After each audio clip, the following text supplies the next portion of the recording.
ஸ்ரீராம். என்னோட யூடியூப் பார்க்குறவங்க லைக் பண்ணுங்கள், ஷேர் பண்ணுங்கள், சப்ஸ்கிரைப் பண்ணுங்கள்.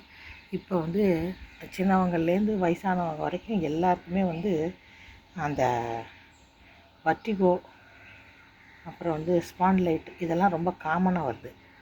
அதுக்கு காரணம் என்னென்னு பார்த்தீங்கன்னா 99% வந்து அந்த செல்ஃபோன் பார்க்குறது தான். அது டிஃப்ரெண்ட் ஆங்கிள்ஸில் வச்சுக்கிட்டு பார்க்குறது, படுத்துக்கிட்டு பார்க்குறது, உக்காந்துக்கிட்டு பார்க்குறது, இப்படி டிஃப்ரெண்ட் டைப்ஸில் பார்க்குறது. அதனால் வர்ற பிரச்சனை இது. அது வந்து இதை வந்து எந்த டாக்டரும் ஒத்துக்க மாட்டாங்க. அதனால தான் உனக்கு வருதுன்னு சொல்லிட்டு வந்து அதை வச்சுக்கிட்டு காசு சம்பாதிக்க தான் பார்க்குறாங்களே ஒழிய யாரும் அதை பார்க்கறதுக்கு ரெடியாக இல்லை. இது வந்து சிம்பிள் திங். என்னென்னு கேட்டிங்கன்னா, யாராக இருந்தாலும் வர்ட்டின் வந்தது இல்லாட்டி வந்து ஸ்பாண்ட்லைட் வந்ததுன்னா ஃபஸ்ட்டு என்ன செய்யுங்கன்னா, அந்த காலர் வந்து ஹார்டு காலர்னு ஒன்று விற்கிது. சர்ஜிக்கல் ஷாப்பில் கிடைக்கும். அதை வாங்கி முதல்ல கழுத்தில் போடணும். போட்டுட்டு அந்த வர்ட்டின் டேப்லெட்டு வாங்கி ஒரு 2-3 நாளைக்கு, ஒரு 3 நாளைக்கு மினிமம் போட்டுருங்க. இதிலே உங்களுக்கு 99% சரியாயிடும். ஒரு வேளை இதில் கொஞ்சம் வலி குறைஞ்ச உடனே நம்ம என்ன செய்யலாம்னா, அந்த யூடியூப்பில் வந்து கழுத்து வலிக்கு வர்ட்டினுக்குன்னு சில எக்ஸசைஸ் வச்சுருக்காங்க. அதை செஞ்சுக்கிட்டாலே சரியாயிடும். இதுக்கு மேலேயும் நம்மளுக்கு வந்து அப்புறம் என்ன சொல்கிறாங்கன்னா, என்னோடய பையனோட ஃப்ரெண்டு வந்து இது ஆர்த்தோபெடிஸ்ட். அந்த பையன் சொன்னதுன்னா mutton bone soup alternative days குடிங்கன்னு சொன்னோம். என்ன மாதிரி ஒபிசிட்டி இருக்கவங்க, கொலஸ்ட்ரால் இருக்கவங்க குடிக்க முடியாது. வீக்லி ஒன்ஸ் குடித்தாலே போதும். நீங்கள் ஒன்றும் அந்த மாதிரி பிரச்சனை இல்லைன்னா alternative days mutton bone soup குடிச்சிங்கன்னா, நான் வெஜிடேரியனாக இருந்தால் அதிலே உங்களுக்கு முக்கால்வாசி பிரச்சனை சால்வ் ஆகிடும். அப்படியும் இல்லை வெஜிடேரியனாக இருக்கீங்க, நாங்கள் மட்டன் போன்லாம் சாப்பிட முடியாதுன்னு வச்சிங்கன்னா ஸ்ப்ரவுட்ஸ் ஊற வச்சு அதை சாப்பிட்டுக்கலாம். இந்த இதுலேயே உங்களுக்கு வந்து எல்லா ப்ராப்ளமும் சால்வ் ஆகிடும். ஏன்னா என்னோட 2 வருஷமாக நான் இந்த பிரச்சனையில் இருக்கிறதுனால அதனோட இது எனக்கு தெரிஞ்சு போச்சு. இதுக்கு மேலேயும் உங்களுக்கு சரியாகலைன்னா வீட்டுக்கு பக்கத்தில் இருக்கிற ஒரு சின்ன ஒரு கிளினிக்கு போயிடுங்க. கார்ப்பரேட் ஹாஸ்பிட்டலுக்கு ஃப்ரீயாக இருக்க ஹாஸ்பிட்டலாக இருந்தால் போங்க. ப்ரைவேட்டாக இருக்கிறதுக்கு போனீங்கன்னா இன்சூரன்ஸ் இருக்குதுன்னு சேர்ந்தாலும் சரி, அப்படின்ட்டு கை விட்டு காசை போனால் நம்மளை வந்து தாட்டிடுறாங்க. என்ன ஆச்சுன்னு பார்த்தீங்கன்னா, நான் மாதிரி தாங்க ரொம்ப சிவியராக கிட்னஸ் இருக்குது, நிற்க முடியல, நடக்க முடியலன்ற காரணத்தினால ஒரு 2 வருஷத்துக்கு முன்னாடி கார்ப்பரேட் ஹாஸ்பிட்டலுக்கு போனவுடனே இவங்க என்ன செஞ்சாங்க, ஃபஸ்ட்டு வந்து எனக்கு எதுக்குன்னே அந்த காதில் வந்து காது பிரச்சனை இருக்கிறதுனால இஎன்டி ஸ்பெஷலிஸ்ட்டை போய் காது சரியாக இல்லாட்டினா கூட யூடியூப்பில் பார்த்ததில் காதில் பிரச்சனை இருந்தால் கூட தலை சுத்தல், நிற்க முடியாதுன்னு சொன்னாங்கன்ட்டு ஃபஸ்ட்டு இஎன்டி ஸ்பெஷலிஸ்ட்டு அப்பாயின்மெண்ட் வாங்கிட்டு போனோம். அவர் செக் பண்ணி பார்த்துட்டு ஒன்றும் இல்லை அப்படின்னு சொல்லிவிட்டு நியூரோ சர்ஜனுக்கு எழுதி கொடுத்தாரு. இது என்னாச்சுன்னா, ஒருத்தவங்களுக்கு வந்து அந்த கார்ப்பரேட் ஹாஸ்பிட்டலில் தனித்தனியாக பில் போட்டு நம்ம வந்து வாங்கி பார்த்து அப்பாயின்மெண்ட் வாங்கிக்கணும். அதில் 350 450 சரியாக ஞாபகம் இல்லை. அவரோட வந்து ஃபஸ்ட்டு வந்து இஎன்டி ஸ்பெஷலிஸ்ட்டை பார்த்தா அவர் எனக்கு காது நல்லா தான் இருக்குது, நீங்கள் நியூரோ சர்ஜன் போங்கன்ட்டு. அப்புறம் திருப்பியும் போய் அங்கே பில்லு 350 ரூபாய் கட்டிட்டு திருப்பி நியூரோ சர்ஜன்கிட்ட போனோம். அவர் வந்து என்ன பண்ணார், ஒரு பெரிய லிஸ்ட்டு ஒரு பேஜ் ஃபுல்லாக எழுதிட்டு அது வந்து ஜென்ரல் ஃபிசிஷியனை பாருங்கன்னு சொன்னார். சரின்ட்டு ஜென்ரல் ஃபிசிஷியன்ட்ட போனோம். அவர் என்ன பண்ணார், தலைக்கு வந்து எம்ஆர்ஐ ஸ்கேன் பண்ணுங்கள் அப்படின்னு சொல்லிட்டு அவர் ஒரு எழுதி கொடுத்துட்டு, நீங்கள் போய் டயட்டீஷியனை பாருங்கன்னு அவருக்கு டயட்டீஷியன் லேடிக்கு எழுதி கொடுத்தாரு. இது ஒவ்வொருத்தருக்குமே எல்லாருக்குமே ஈக்குவல் ஃபீஸு தான். 350 ரூபா வாங்கி எல்லாருக்கும் இதிலே இவங்க 4 பேருக்கே கிட்டத்தட்ட ஒரு 1200 1500 ஆகிப்போச்சு. இது காசு ஒரு விஷயங்கிறது, நம்ம எவ்வளோ செலவு பண்ணுறோம். இப்போ லேடிஸ் வந்து பியூட்டி பார்லர் போனால் 5000 6000 நம்ம உடம்புக்கோசம் நம்ம செலவு பண்ணுறோன்னு வச்சுங்க. இருந்தால் கூட இதெல்லாம் தேவையில்லைங்கிறதுக்கு தான் நான் இதெல்லாம் சொல்கிறேன். என்னாச்சு, அப்புறம் அவர்கிட்ட போனோம். யார்கிட்ட, ஜெனரல் ஃபிசிஷியன்ட்ட. அவர் என்ன பண்ணிட்டாரு, அந்த டயட்டீஷியன்ட்ட எழுதி கொடுத்தாரு. அந்த டயட்டீஷியன் நம்ம உட்காந்துக்கிட்டு ஒரு 10-15 நிமிஷம் பேசி முடிச்சுட்டு, இந்த மாதிரி டயட் ஃபாலோ பண்ணுங்கள், அப்படி சாப்பிடுங்க, இப்படி சாப்பிடுங்க, ப்ரோட்டீன் ரிச் சாப்பிடுங்க, எக்கு சாப்பிடுங்க, டெய்லி 2 எக்கு, அது சாப்பிடுங்க, இது சாப்பிடுங்க, ரைஸ் குறைச்சிங்கன்னு சொல்லிட்டு, இப்போ இதெல்லாம் இது ஒரு புதுசாக ஒரு இது வந்திருக்கு இல்லையா, அதனால் அதெல்லாம் சொல்லிச்சு. சரி ஓகேன்னு கேட்டுக்கிட்டேன். கேட்டு முடித்தோடனே சொல்கிறதெல்லாம் கேட்டுட்டு அந்த அம்மா என்ன பண்ணிச்சு, ஃபிசியோதெரப்பி பண்ணிக்கிட்டு போங்கன்னுச்சு. அப்புறம் ஃபிசியோதெரப்பிக்கு பணம் கட்டிட்டு உள்ளே போனால் அங்கே ஃபிசியோதெரப்பி பண்ணுறவங்க அவங்களையும் டாக்டர்னு சொல்லிக்கிறாங்க. அங்கே ஒருத்தர் உட்காந்துருந்தார். அவர் என்ன பண்ணார், என்ன பண்ணீங்க, இவர் எங்கள் வீட்டுக்காரர் சொன்னார், இந்த மாதிரிலாம் கொஞ்சம் நல்லா பேசினார்.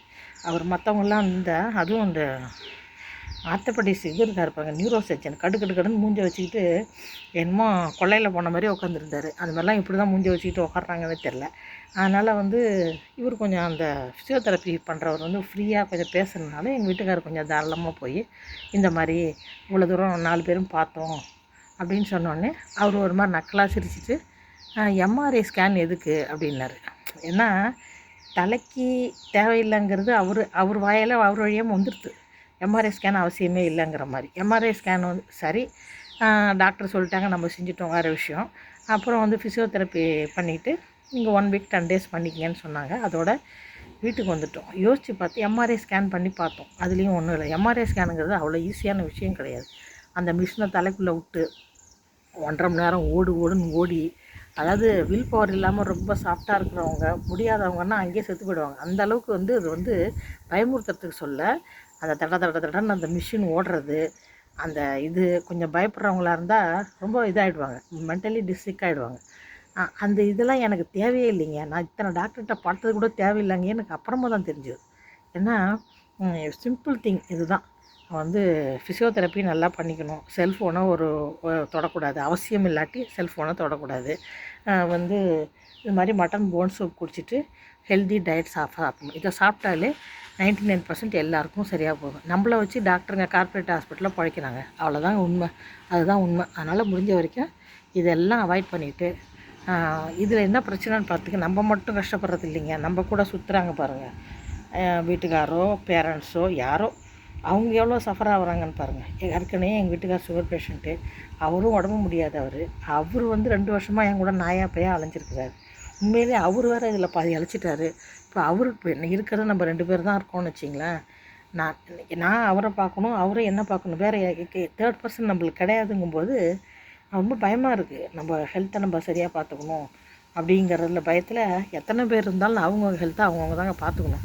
அது இன்னொருத்தவங்க வந்து ஒருத்தவங்க சப்ஸ்டியூட் பண்ண முடியாது. அதனால் வந்து அவங்கவுங்க உடம்பை அவங்கவுங்க பார்த்துக்குங்க.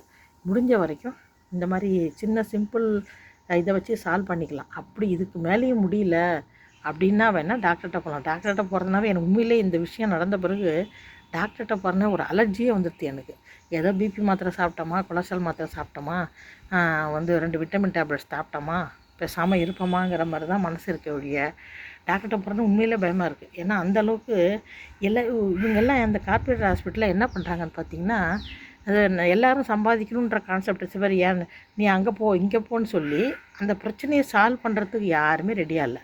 வந்து எல்லோரும் பணம் சம்பாதிக்கணும், சரி என் ஃப்ரெண்டுக்கு நான் ஹெல்ப் பண்ணுறேன், அவனுக்கு ஒரு 350 ரூபா வரட்டுமே அப்படிங்கிற தாட்டில் இருக்கிற மாதிரி தான் இருக்க ஒழிய, அதை சால்வ் பண்ணுவோம், அதை இது பண்ணுவோன்ற தாட்டு யாருக்கும் இருக்கிற மாதிரியே தெரியல. அவங்களுக்கும் தெரியும் இது ஒன்றும் இருக்காது, இதுக்கு இந்த பொம்பளைக்கு இது வந்து அந்த இது தான் அப்படின்றது தெரியும். தெரிஞ்சால் கூட இந்த எம்ஆர்ஐ ஸ்கேனுங்கிறது எதுக்கு பண்ணாங்க? தேவையே இல்லைங்க. எனக்கு நல்லா இருக்குது மண்டையில் எம்ஆர்ஐ ஸ்கேன் பண்ணுறது. ஏன்னா மண்டையில் கட்டி இருக்கா, இல்லை ரத்தம் கட்டிக்கிச்சா, ஒன்றும் கிடையாது. இதெல்லாம் வந்து தெரிஞ்சு தான் பண்ணுறாங்க. ஏன்னா அந்த மிஷின் வந்து அவங்களுக்கு காசு கொடுத்து வாங்குறாங்க, அதை ஓட்டணுமில்ல கார்ப்பரேட் ஹாஸ்பிட்டலில்.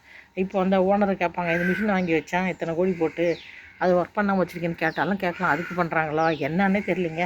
ஆக்சுவலாக இதெல்லாம் வந்து டாக்டர்லாம் வந்து இப்போ வந்து எத்தனையோ கோடி கொடுத்து படித்து வராங்க. அந்த காலம் மாதிரி படிப்புக்கு எம்பிபிஎஸ் வந்து அவ்வளோ ஈஸி இல்லை. நிறைய பணம் கொடுத்து படிக்கும்போது இப்படி தான் நம்மக்கிட்டேருந்து சம்பாதிக்கிறாங்களோன்னு ஒரு சந்தேகம் வந்துடுது. அவ்வளோதான் சந்தேகம். ஏன்னா உண்மையாக அதுதான் வச்சுங்க. அதனால் டாக்டர்கிட்ட போகிறது எவ்வளோ முக்கியம். நம்ம எமர்ஜென்சிக்கு போகிறோம், திடீர்னு நம்மளுக்கு ரொம்ப உயிர் போகிற தருணத்தில் அவங்க தான் கடவுள் மாதிரி நம்மளை காப்பாற்றுறாங்க, இல்லைன்னு சொல்லலை. ஆனாலும் வந்து இந்த சின்ன சின்ன விஷயத்தை இவங்க வந்து நம்மளை வந்து போட்டு அழகழிக்கும்போது அந்த இது ஒரு ஜோக்கில் சொல்லுவாங்க, கேஸு கடாமுருகம் மேலேப்பா அப்படின்னு சொல்லி, இந்த மாதிரி பொய் கேஸ் போடாதுன்னு சொல்லி ஜோக் வரும். அந்த மாதிரி போட்டு அழகழிக்கிறத தவிர ஒரு ஒன்றுமே கிடையாது. அது வந்து என்னோடய ஒரு சின்ன அனுபவம், சின்ன அனுபவம் இல்லை, பெரிய அனுபவமே. இப்போ வரைக்குமே எனக்கு நெக் பிரச்சனை இருக்குது. அது என்னோடய தப்பு தான். ஆனால் கொஞ்சம் செல்ஃபோன் அதிகமாக பார்க்குறது, ஃபிசிக்கல் எக்ஸசைஸ் பண்ணாமல் இருக்கிறது, இது டயட்டை வந்து சரியாக ஃபாலோவாமல் இருக்கிறது, அது என்னோடய தப்பு தான். முடிஞ்ச வரைக்கும் நான் அதை இனிமேல் அதை சரி பண்ணிக்கணும்னு நினைக்கிறேன். ஏன்னா பின்னாடி அலையிறதுக்கு யாருமே இப்போ ரெடியாக இல்லை. இந்த சென்ஸ் யார் உடம்பும் ஹெல்த்தும் சரியாக இல்லை. யார் என்னை கூட்டிகிட்டு அலைவாங்க சொல்லுங்கள் பார்க்குறோம். அவங்கவுங்களுக்கு ஹெல்த் இஷ்யூஸ் இருக்குது, அவங்கவுங்களுக்கு பர்சனல் பிரச்சனை இருக்குது. புருஷனாக இருந்தாலும் அவங்களுக்கும் நிறைய பிரச்சனை இருக்குது, ஹெல்த் இஷ்யூஸ் இருக்குது. அதெல்லாம் விட்டுட்டு நம்ம கூட அலைஞ்சு இப்போ அவர் பட்டுக்கிட்டாருன்னா யார் பார்க்குறது? இவ்வளோ இருக்குது. அதனால் நம்ம உடம்ப நம்மளே பார்த்துக்கலாம். லைக் பண்ணுங்கள், ஷேர் பண்ணுங்கள், சப்ஸ்கிரைப் பண்ணுங்கள்.